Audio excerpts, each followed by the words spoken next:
Hello बच्चों, good morning. और मैं अमन सर, अमन फिजिक्स पूर्णिया से। और मैं आपके लिए लेकर के आया हूँ एक नया वीडियो लेक्चर जिसमें हम लोग ऑब्जेक्टिव क्वेश्चंस को सॉल्व कर रहे हैं। और आज हम लोग नए क्वेश्चंस को सीखेंगे, उसके पीछे के कॉन्सेप्ट्स को सीखेंगे और कॉन्सेप्ट्स के थ्रू कुछ नए सवालों को भी हिट करने की कोशिश करेंगे। मेरा आप सभी से बस यही रिक्वेस्ट है कि आप लोग अपनी पढ़ाई को थोड़ा सा सीरियसली ले लें, और थोड़ा सा सीरियसली लेते ही आपके अंदर सीखने की इच्छा जग जाएगी।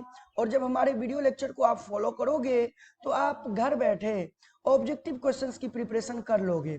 जब भी आप फ्री टाइम में हो, आप 10 मिनट का, मात्र 10 से 15 मिनट के बीच का समय निकाल करके आप वीडियो लेक्चर ओपन कर लें और किसी भी वक्त आप वीडियो लेक्चर को देखें, जिससे कि आपका रिवीजन होता रहेगा। चाहे आप बस में सफर कर रहे हो, चाहे आप ट्रेन में हो, चाहे आप घर में हो, चाहे आप खेल रहे हो, अगर 10-15 मिनट का ब्रेक मिलता है तो आप 15 से 20 क्वेश्चन का रिवीजन कर लीजिए, हैंड टू हैंड, वहीं के वहीं। चलिए, मैं अमन सर शुरू करता हूं आज का वीडियो लेक्चर, जिसमें मैं आज लूंगा नए क्वेश्चंस। और आपको पता है कि हम किस टॉपिक के ऊपर डिस्कशन अभी कर रहे हैं। जो टॉपिक है वो कूलॉम के नियम के ऊपर बेस्ड है, जिसमें हम लोग बेसिकली कहें तो यूनिट 1 है इलेक्ट्रोस्टैटिक्स, स्थिर वैद्युत की, और उसी के टॉपिक है विद्युत आवेश तथा क्षेत्र। और चलिए, आज हम लोग जो हमारा प्रीवियस वीडियो लेक्चर था वहां से आगे बढ़ते हैं और देखते हैं कि आज हम लोग क्या नया सीखने वाले हैं। तो चलिए लेते हैं पहला सवाल।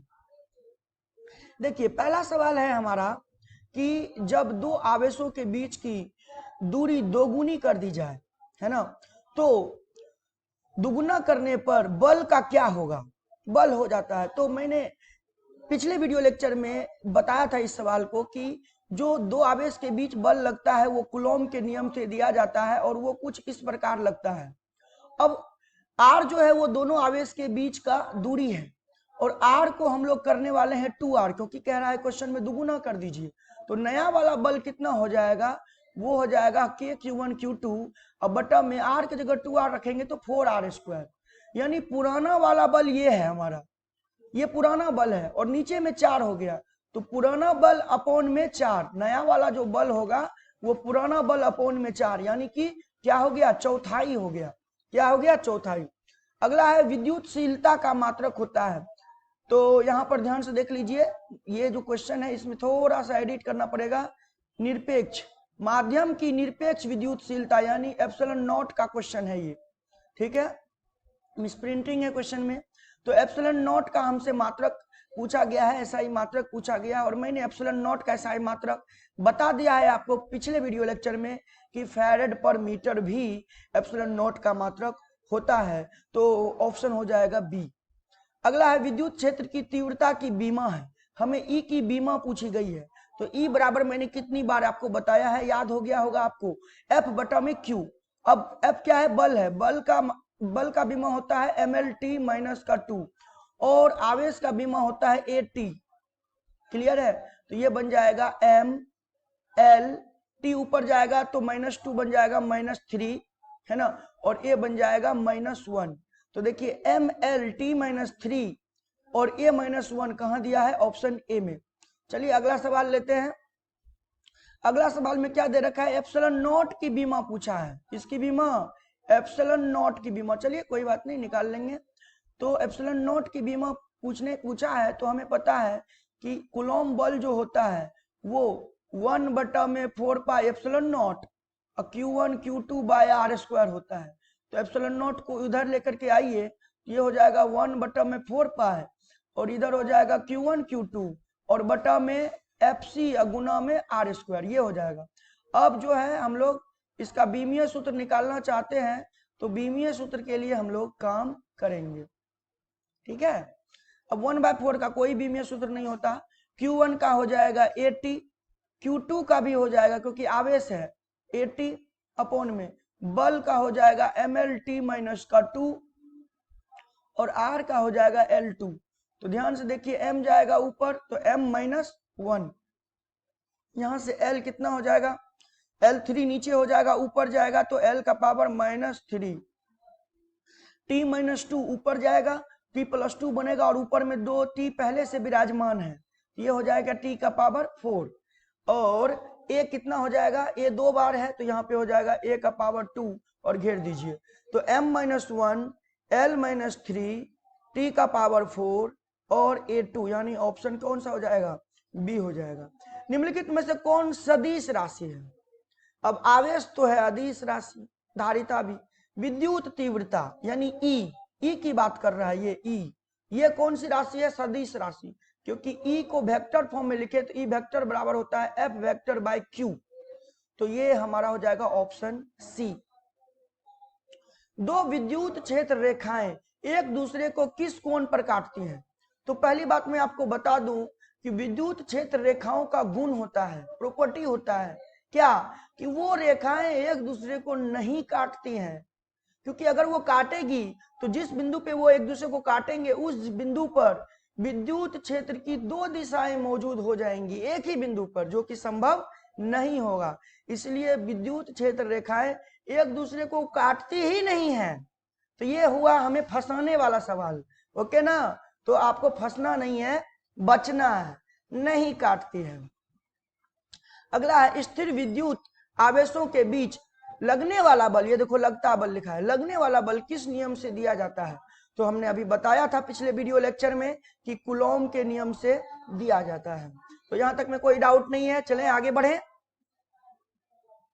अगला है विद्युतशीलता एप्सिलॉन नॉट का मात्रक पूछा है, तो ये फिर से सवाल आ गया और फिर से मेरा वही जवाब होगा फैरेड पर मीटर, है ना, क्योंकि C बराबर 4 pi epsilon not into R भी होता है, तो एप्सिलॉन नॉट बराबर हो जाएगा C by 4 pi R. C क्या है, C क्या है भैया, धारिता, और इसका मात्रक होता है फैरेड, क्या होता है, फैरेड, और यहाँ आर है, आर का होगा मीटर, तो ये हो जाएगा Fm-1। ठीक है, एक बार और बता दिया, इस बार याद कर लो, है ना। किसी वस्तु पर आवेश की न्यूनतम मात्रा कम नहीं हो सकती भैया, इलेक्ट्रॉन के आवेश से कम नहीं हो सकती, और इलेक्ट्रॉन का आवेश कितना होता है, 1.6 गुना 10 का पावर -19 कूलॉम। अगला है जब कोई वस्तु ऋण आवेशित हो जाता है तो इसका द्रव्यमान होता है। अब सोचो कोई वस्तु ऋण आवेशित हुआ, यानी इलेक्ट्रॉन इस वस्तु पर आया, तो इलेक्ट्रॉन आया होगा तो अपने साथ मास भी लेकर के आया होगा, यानी खुद का द्रव्यमान लेकर के आया होगा। तो जब कोई वस्तु ऋण आवेशित होगी तो उसका द्रव्यमान क्या हो जाएगा, बढ़ेगा। साबुन के एक बुलबुले को जब आवेशित किया जाता है तो उसकी त्रिज्या हो जाती है। अब आपको पता है कि साबुन का बुलबुला ये है, और इसको आवेशित करोगे, मान लो धन आवेशित कर दिया आपने, तो ये क्या होगा, फैलेगा, क्योंकि प्लस प्लस एक दूसरे के ऊपर प्रतिकर्षण बल लगाएगा, फैलेगा, तो इसकी त्रिज्या का क्या होगा, बढ़ेगा।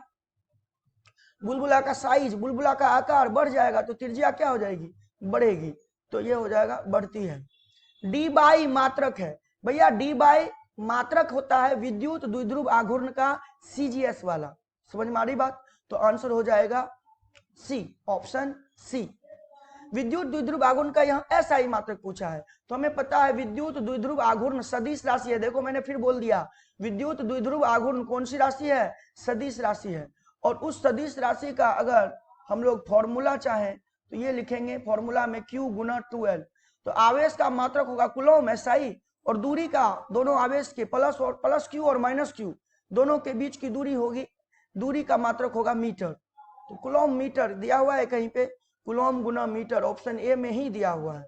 तो यहां तक में बच्चों मेरे ख्याल से आपको कोई दिक्कत नहीं होगी, मैंने बहुत डिटेल में बताया है। आगे बढ़ते हैं और लेते हैं अगला स्लाइड। अगले स्लाइड में मात्र मैंने 3 सवाल को रखा है और यहीं पे आज मैं वीडियो लेक्चर को एंड करूंगा क्योंकि क्लास का अब टाइम हो रहा है मेरा। तो चलिए अगला क्वेश्चन है, गॉस के नियम के अनुसार फ्लक्स बराबर क्या होता है?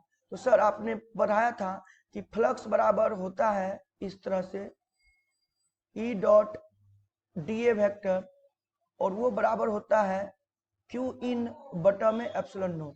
तो फाई कितने के बराबर होगा, Q इन बटा में अंदर, यानी Q इन बटा में एप्सिलॉन नॉट। और ये Q इन कहने का मतलब गॉसियन सतह के अंदर का आवेश। तो आप देख पा रहे हो कि ये ऑप्शन केवल डी में दिया हुआ है, तो थोड़ा सा आराम से जब क्वेश्चन मिले तो उसको सॉल्व करो, हड़बड़ी में ऑप्शन सी मत टिक कर देना, ठीक है, हो जाता है कभी कभी, तो इसलिए ध्यान रखना इस बात का बेटा, क्योंकि एक एक नंबर आपके लिए बहुत कीमती है। अगर आप 5 नंबर खोदोगे तो आप अपने टोटल परसेंटेज में 1% खोदोगे। तो विद्युत क्षेत्र ई तथा वी के बीच का संबंध होता है, तो ये मैंने आपको बताया हुआ है। ई बराबर माइनस का, केवल एक दिशा में बात हो तो माइनस का dv बाय dx, यानी ऑप्शन हो जाएगा हमारा, ऑप्शन ए हो जाएगा। ठीक है, किसी आवेशित खोखले गोलीय खोखले चालक के भीतर विद्युत क्षेत्र की तीव्रता होती है। किसी आवेशित गोलीय खोखले चालक के भीतर, देखिए हमारे पास आवेशित है, गोला है और खोखला है, और है क्या वो चालक। तो चालक कैसा भी हो उसको आप आवेश दोगे, आवेश अंदर रहेगा ही नहीं, आवेश चला जाएगा उसके सतह पे, और जब आवेश जाएगा उसके सतह पे तो अंदर तो कोई आवेश बचा नहीं, अंदर आवेश बचा नहीं, तो अंदर ई का मान कितना होगा, 0।